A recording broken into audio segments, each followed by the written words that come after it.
Hello everyone, welcome back to the channel. In today's video, we are going to build a simple calculator using Python object-oriented programming concept.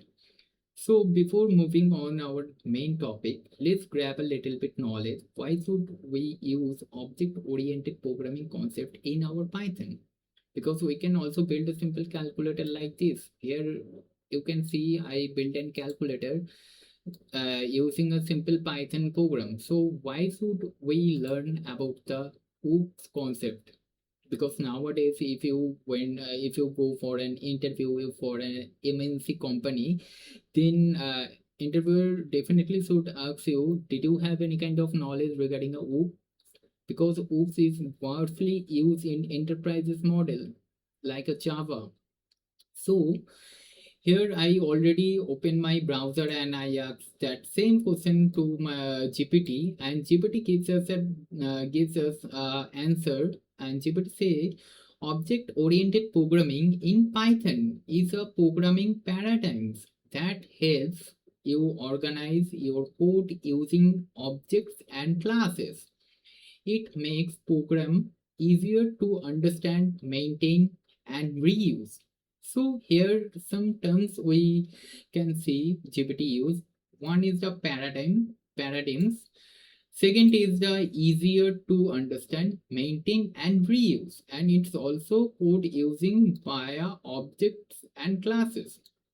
So at first we little bit grab a knowledge what is a paradigms. So paradigms is basically refer to three uh, things in Python. The one is the OOP, which is defined object oriented programming. Second is procedural programming, and third is functional programming.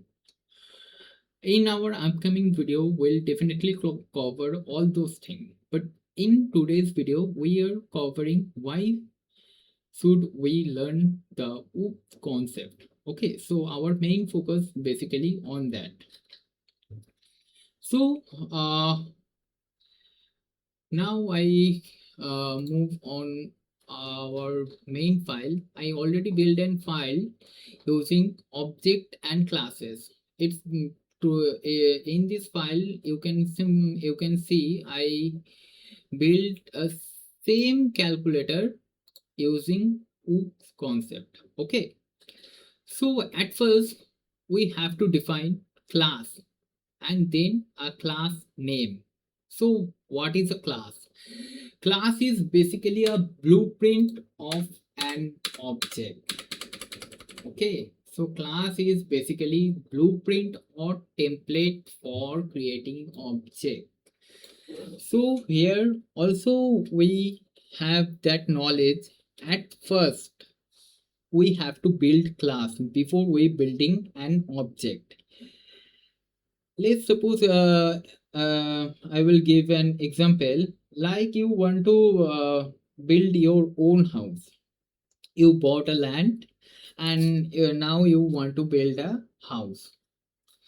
So before you build a house, if you bought or if you bought all the furniture for that house, then is it make any sense? Obviously not. Same thing happen in here also. Before we creating a blueprint, if we call that blueprint or template, then is it make any sense? Obviously no. So at first we make class and then we creating object after creating a class. Okay, so here we just simply define a class name called calculator. Then we have the constructor. Okay, so that is a constructor, and by default constructor value is 0. It's a self dot result equals to 0. So initialize the result value by default 0. Okay, after that we add our first method. It's a method, not a function, because from here to there it's totally inside the class. not outside the class. If it's totally outside from the class, then we can say it like a function. But when it become inside the class, it's called a method. So first method name is a add for a addition of a two number x and y. So we just use our constructor, and then we define two variable x and y. Then we uh, uh, perform our action as x plus y. Whatever the answer came, it store value to self dot result, and so and simply so to the user whatever the answer came. Same thing happened for a subtract.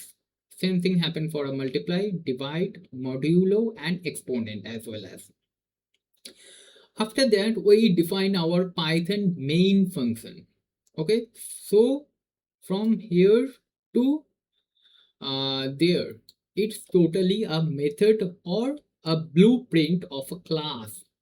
And what is the class name? It's a calculator. Okay. So now we define our main function. Okay.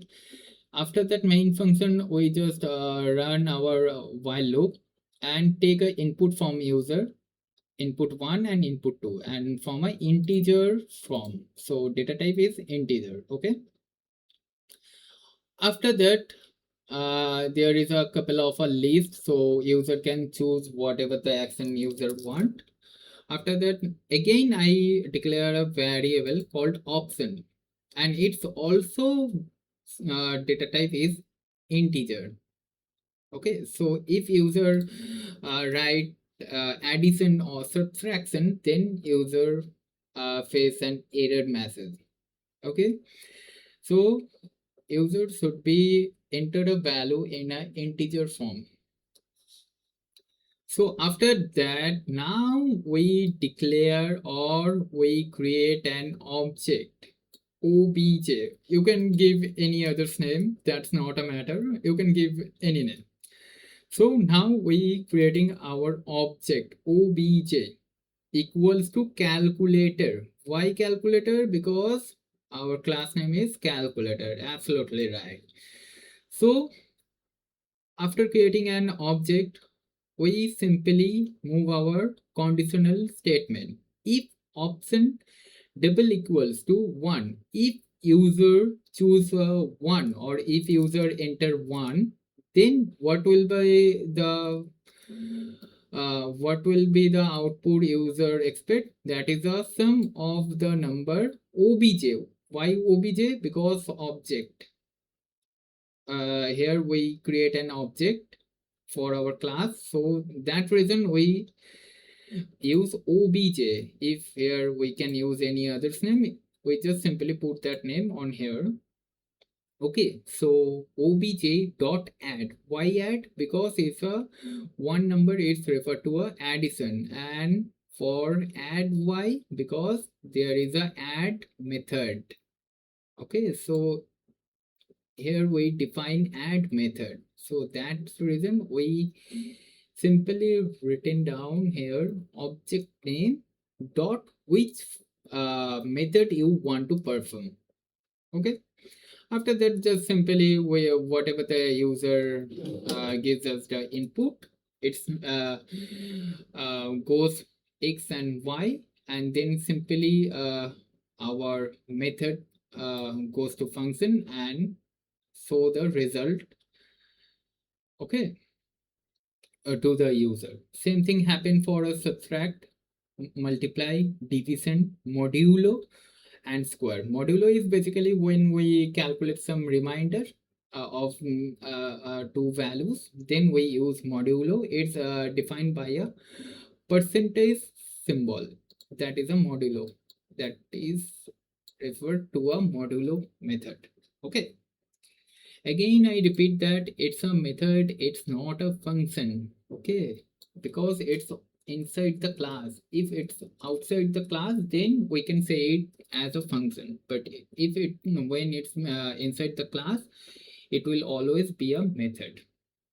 and we simply obj, because of that object name is obj, and then whatever the method we want to perform, we just written down that name. Okay, and else if user enter any string value, then we display that simple this message to user. If user enter 7 which doesn't exist in our program, then also it's so. After that, we just simply call our main function to run this portion. Okay, so that is the main concept of a oops. So after some line of code, if I need that same calculator, then I don't have to retain this whole thing again, because I just create another object, or I can simply call that object, and simply whatever the method I want to perform, I can simply call it. That's it. We just create one time this class. So that reason GPT says here program easier to understand, because we just one time creating a class. Reuse, we can use it multiple time in our program, correct? And it's also maintained, because here we can see a simple class where we can simply understood, okay, that is a addition method, that is a subtract method, that is multiply, division, etc, etc. Okay, and that is a blueprint for what? For an object. So at first we have to create a class, and after that we have to create an object for those class. Okay, so let's run this program on my CMD. I just type Python, yes, and here is a file name, and hit the enter. So it asks me for enter a first number, so let's suppose I enter 30. Okay, second number, let's suppose 39, and I want to minus. So minus it means subtraction is a number 2. So I hit the enter, and it says subtract of the number -9, because the larger number is 39. So that reason it's become a minus value. Okay, again it asks me for a first number, because we sorry for that, we run here a while loop. So that reason again the program ran and asked me for enter again a number. Says now I want to enter a 5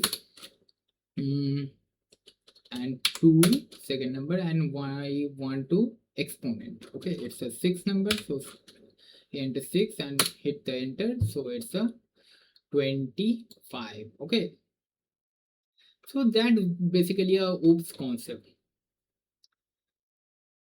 So I hope so you were enjoying this video. It's my first video. I know I a little bit nervous regarding those stuff, but I hope so that I will be able to understand why should we use oops concept in our program. Okay, so in our next video we'll try to covering out how to make a to-do list using oops concept. Okay, so for today that's it, and now I am going to ending my video. So bye bye, take care everyone, thank you for watching this video, have a great day, thank you.